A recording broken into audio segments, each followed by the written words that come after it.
नहीं बल्कि पूरे महाराष्ट्र से आए हुए लोगों का स्वागत करता हूं मैं। जहां तक नजर जा रही है अवाम ही अवाम है और आप सबकी जिंदा दिली, आप सबकी मौजूदगी इस पूरे कार्यक्रम को गरिमामयी बना रही है। थोड़ी देर में हमारे नेता राहुल गांधी जी यहां पहुंचने वाले हैं। जो इधर उधर और लोग बिखरे हैं, जहां तक मेरी आवाज जा रही है, सड़क पर जो लोग हैं, मैं उनसे भी गुजारिश कर रहा हूं कि वो जल्द से जल्द मैदान में आ जाएं, क्योंकि बस थोड़ी देर में राहुल जी पहुंचने वाले हैं।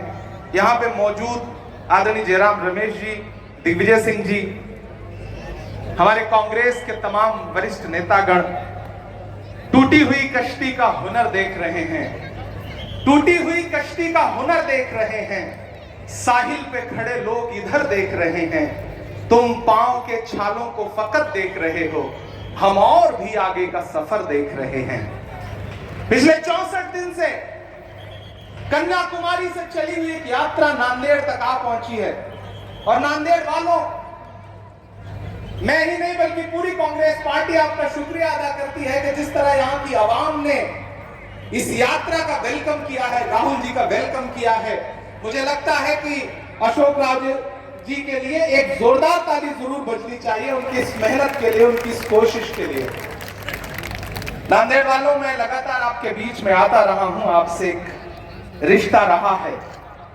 मैं तो बस थोड़ी देर के लिए आपके बीच इसलिए खड़ा हूं ताकि ये मजमा व्यवस्थित हो जाए और आप राहुल जी के स्वागत के लिए तैयार हो जाए। एक मुश्किल दौर में राहुल जी ने एक बीड़ा उठाया और उन्होंने ये कहा कि मुल्क में जो नफरतों की आंधी है, मैं उसके खिलाफ यात्रा करूंगा। मैं कन्याकुमारी से कश्मीर तक जाऊंगा। 3570 किलोमीटर, 3500 किलोमीटर से ज्यादा का पैदल का सफर। आप अंदाजा लगाइए कि जिन राहुल गांधी जी के बारे में भारतीय जनता पार्टी के नेता कहा करते थे कि वो तो शहजादे हैं, वो तो राजकुमार हैं, मैं तो भारतीय जनता पार्टी के नेताओं से कहता हूं कि आइए राहुल जी के साथ एक दिन कदम से कदम मिलाकर के 25 किलोमीटर चलिए तो समझ में आए कि कौन शहजादा है और कौन इस देश का असली बेटा है जो सड़क पर धूल फेंक रहा है क्योंकि वो इस मुल्क से नफरत खत्म करना चाहता है। मेरे भाई, पिछले 64 दिनों में हमारे देश के प्रधानमंत्री जी ने कम से कम 300 बार कपड़े बदले होंगे, 50 रंग के कपड़े बदले होंगे, लेकिन राहुल गांधी जी एक सफेद कलर की टी शर्ट, एक या दो ट्राउजर, एक जूता, लेकिन इस एक आम सी टी शर्ट और एक ट्राउजर और एक जूते से भाजपा इतनी परेशान है कि राहुल गांधी जी के टी शर्ट के रेट पता कर रही है, इसी में उलझी हुई है। ये जो बेचैनी है वो बता रही है कि राहुल जी की ये यात्रा कितनी कामयाब यात्रा है। मैं राहुल जी को आप सबकी तरफ से सैल्यूट करता हूं जिन्होंने ये बीड़ा उठाया कि उन्हें इस मुल्क को जोड़ना है, उन्हें इस देश को मोहब्बत की डोर में बांधना है। मुझे एक बहुत छोटी सी बात याद आती है नांदेड़ वालों। एक बार जंगल में आग लगी हुई थी, जंगल के सारे जानवर जंगल छोड़ के भाग रहे थे। एक नंगा करके आपसे विदा लूंगा क्योंकि कई सारे वक्ताओं को बोलना है। मैं कन्याकुमारी की यात्रा का हिस्सा रहा हूं। मैं लगातार इस यात्रा को शुरू होते बढ़ते आगे बढ़ते देखता हूं और मैं ये भी देख रहा हूं कि राहुल जी लगातार उन्होंने पहले से यात्रा शुरू की और उसके बाद हर दिन उनके चेहरे पर एक रोशनी बढ़ती जा रही है, नूर बढ़ता जा रहा है, एक तेज बढ़ता जा रहा है। ऐसा लग रहा है कोई तपस्या करने वाला योद्धा हो जो इस देश की मिट्टी को खूबसूरत बनाने के लिए लगातार आगे बढ़ रहा है। मैं बहुत छोटी सी नज़र सुनाता हूं। मैं जानता हूं पूरा देश इस वक्त इस कार्यक्रम को देख रहा है। मैं नांदेड़ वालों आपके हवाले से ये नज़र पूरे देश तक पहुंचाता हूं। इस नज़र का शीर्षक है वो चल रहा है। मैं पढ़ता हूं, आप सब इसमें शामिल होंगे तो मुझे लगेगा कि मेरी इस नज़र को आपने दुआएं की हैं और आपकी दुआएं राहुल गांधी जी को ताकत देंगी, राहुल गांधी जी को शक्ति देंगी। मैं नज़र शुरू करता हूं। उदास मौसम बदल रहा है, उदास मौसम बदल रहा है। तमाम बच्चों ने इस तपस्वी का माथा चूमा और बलाएं ली हैं। तमाम बच्चों ने इस तपस्वी का माथा चूमा और बलाएं ली हैं। वो अपनी धुन में ही गुनगुनाता, वो हर एक शख्स को गले लगाता। जमाने भर में जो नफरतों का जहर भरा है, वो बन के शंकर हर एक जहर को निगल रहा है। वो चल रहा है, वो चल रहा है। मैं अंतिम पंक्तियां पढ़ता हूं और पीछे तक जहां तक लोग हैं, मैं चाहता हूं कि इन अंतिम पंक्तियों पर आपकी तालियों का शोर दिल्ली तक जरूर जाना चाहिए, क्योंकि दिल्ली के जो हाकिम है वह इस यात्रा को इतनी बेचैनी से देख रहे हैं। मैं उससे पंक्तियों में पिरोने की कोशिश कर रहा हूं। जमाने भर में जो नफरतों का जहर भरा है, वो बन के शंकर हर एक जहर को निगल रहा है। वो चल रहा है मोहब्बतों की किताब लेकर।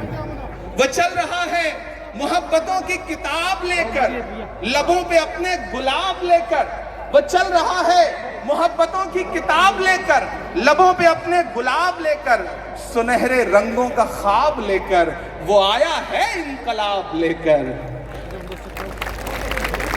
वो चल रहा है मोहब्बतों की किताब लेकर, लबों पे अपने गुलाब लेकर, सुनहरे रंगों का ख्वाब लेकर। वो आया है इनकलाब लेकर। बलाएं रास्ता बदल रही हैं, बलाएं रास्ता बदल रही हैं, फजाएं खुशबू में ढल रही हैं। ये न है, वो चल रहा है, वो चल रहा है, वो चल रहा है। धुएं का पर्वत पिघल रहा है, उदास मौसम बदल रहा है।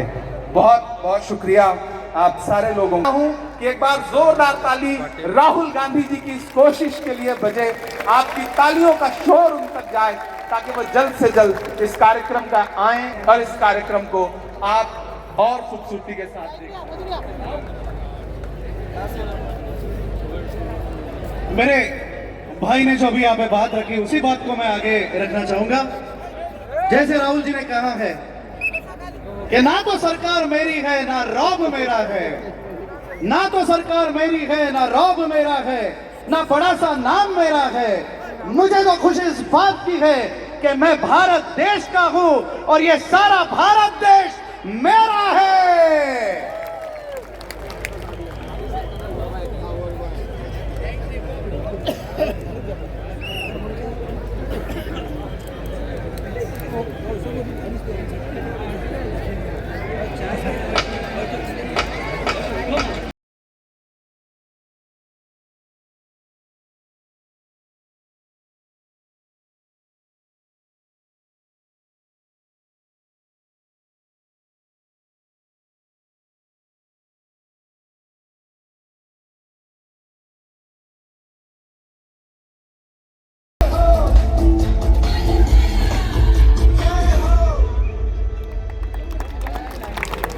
एकदा जोरदार टाळ्या झाल्या पाहिजे या सगळ्या कलाकारांसाठी.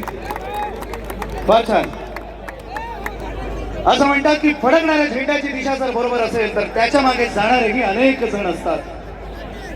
आज लाखों लोग राहुल जी से छूट रहे हैं क्योंकि झंडे की जो दिशा है वो सही है, मन साफ है और नीयत सच्ची है. तो आइए मिलकर इस नई कहानी को फिर से एक बार सुनते हैं दत्ता मनन जी की आवाज में.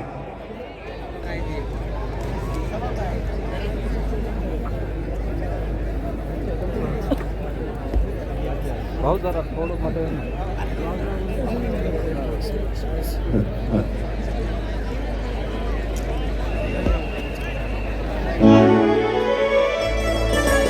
छोड़ो कल की बातें, कल की बात पुरानी, नए दौर में लिखेंगे मिलकर नई कहानी. हम हिंदुस्तानी, हम हिंदुस्तानी, हम हिंदुस्तानी, हम हिंदुस्तानी.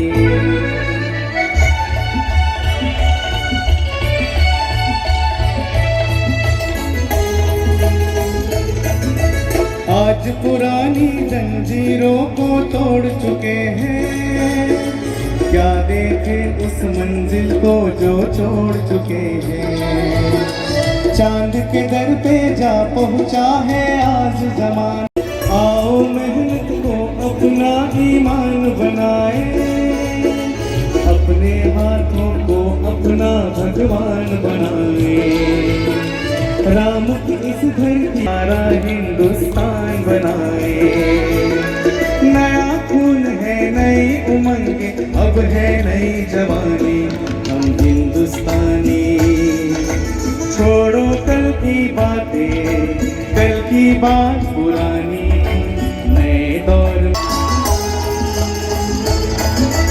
हर जरा है मोती आप खासदार राहुल गांधी राहुल गांधी आगे बढ़ो।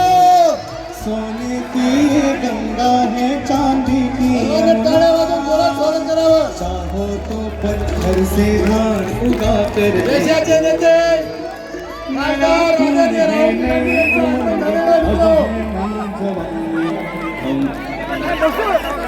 खासदार राहुलजी गांधी यांचं मंचावर राष्ट्रवादी काँग्रेसचे जयंत पाटील साहेब, सुप्रियाजी सुळे, जितून रावळे विनंती करतो कृपया तुम्ही स्टेजवर यावं।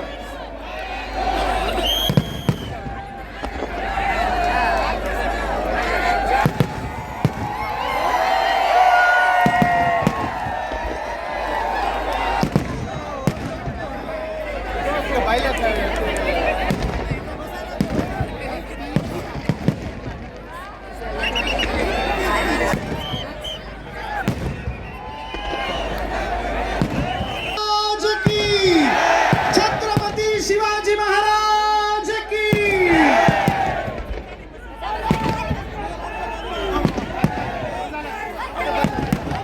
मी खाली बसून घेतो, काय काळजी करू नका, खाली बसून घेतो.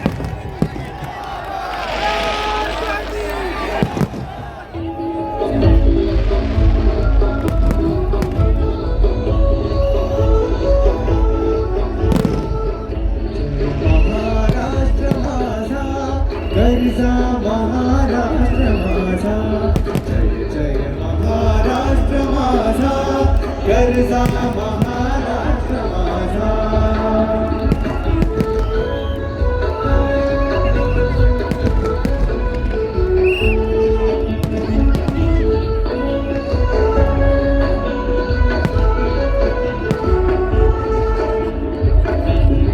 वरदा कृष्ण गोविना भद्रा गोदावरी वरदा कृष्ण गोविना भद्रा गोदावरी एक पणाचे घरती पाणी मातीच्या घागरी एक पणाचे घरती पाणी मातीच्या घागरी हिमखडीच्या तटानाया हिमखडीच्या तटानाया यमुनेचे पाणी माझा जय महाराष्ट्र माझा जय महाराष्ट्र माझा गरजा महाराष्ट्र माझा तिला म्हा तुझी होळी गडगडणाऱ्या गडगडणाऱ्या नभा अस्मानीच्या सुलतानीला बाबरी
बाळासाहेब थोरात, राष्ट्रवादीच्या नेत्या आमच्या ज्येष्ठ भगिनी सुप्रियाताई सुळे, त्याचबरोबर या ठिकाणी आलेले राष्ट्रवादीचे महाराष्ट्राचे अध्यक्ष जयंत पाटील, जितेंद्र आव्हाड, कुमार केतकर, माणिकराव ठाकरे, या ठिकाणी उपस्थित जयराम रमेशजी, इम्रान प्रतापगडीजी, रजनीताई पाटील, जेवढी नावं घ्याल तेवढी कमी. जनता दलाचे आमचे नेते माजी खासदार श्री काबदेजी, जनता दल सेक्युलर, महाविकास आघाडीचे आमचे सर्व सहकारी, मुंबई काँग्रेसचे अध्यक्ष भाई जगताप, माणिकराव ठाकरे, उपस्थित सर्व माझे या ठिकाणी काँग्रेसचे सहकारी, या ठिकाणी उपस्थित असलेला हा प्रचंड, या ठिकाणी उजवीला बसलेले काश्मीर ते कन्याकुमारी पासून काश्मीर पर्यंत जाणारे सर्व भारत यात्री, जोरदार टाळ्यांनी सर्व या भारत यात्रीचं स्वागत आपण करा. त्याचबरोबर मंचावर त्या ठिकाणी पण पाहता महाराष्ट्रातील सर्व जिल्ह्यातील सर्व नेते मंडळी आलेली आहेत. नांदेड वासियांना भेटण्याकरता डोळ्याचं पारणं फिटावं असा हा जनसमुदाय, एक समुद्र झालेला या ठिकाणी विराट अशी सभा, विराट अशी सभा, माध्यमांचे प्रतिनिधी, इलेक्ट्रॉनिक प्रिंट मीडियाचे प्रतिनिधी, पत्रकार बंधू भगिनी आणि सहकारी मित्रांनो, आजचा दिवस भारत जोडो यात्रा महाराष्ट्रामध्ये देगलूरहून प्रवेशद्वार आपलं देगलूर, तेलंगणा आणि महाराष्ट्र अशा हा सीमेवरचा आमचा भाग, या देगलूर मधून ही यात्रा महाराष्ट्रात आली.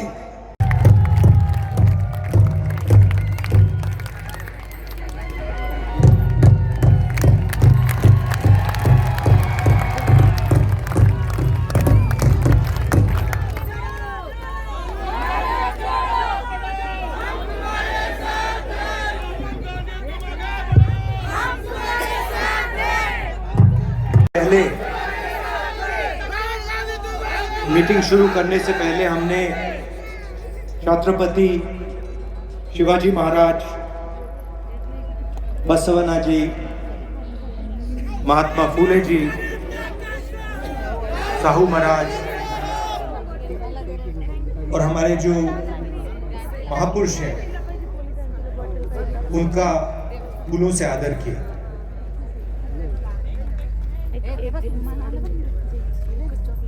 ये जो हमने आदर किया, इसका मतलब क्या है? ये हमने किस कारण किया, क्यों किया? हमने इसलिए किया क्योंकि इन लोगों ने अपनी जिंदगी, पूरी की पूरी जिंदगी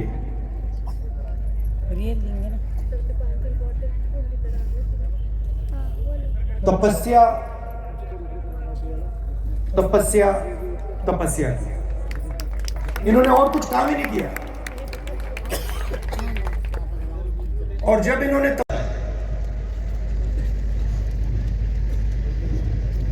मेरे ऑफिस में आया, उन्होंने कहा केदारनाथ जाना है, तो कह रहे थे मुझे, मैंने सुना और पता नहीं मेरे मुंह से बात निकल आई, एकदम बात निकली. उन्होंने मुझे कहा कि देखो आप हेलीकॉप्टर से केदारनाथ जा सकते हो.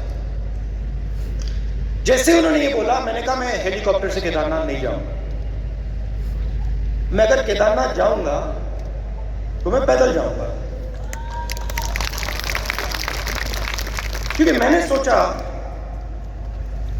कि अगर मैं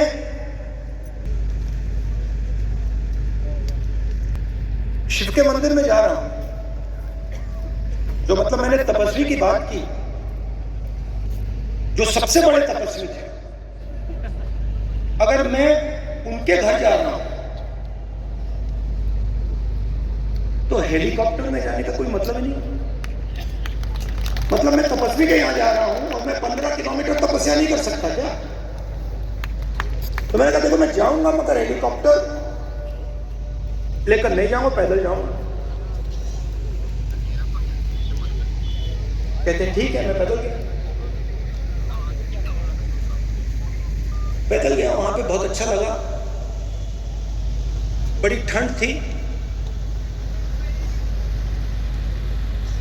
16-17 किलोमीटर है, मतलब पता लगता है कि मतलब केदारनाथ जा रहे हैं, पता लगता है। मैं वहां पहुंचा, वहां पे कोई उद्घाटन था। जैसे मैं मंदिर में घुस रहा था,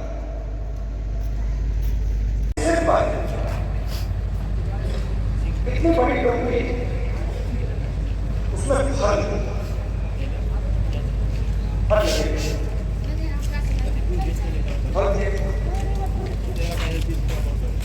मैंने देखा, मैंने कहा सर ये क्या है?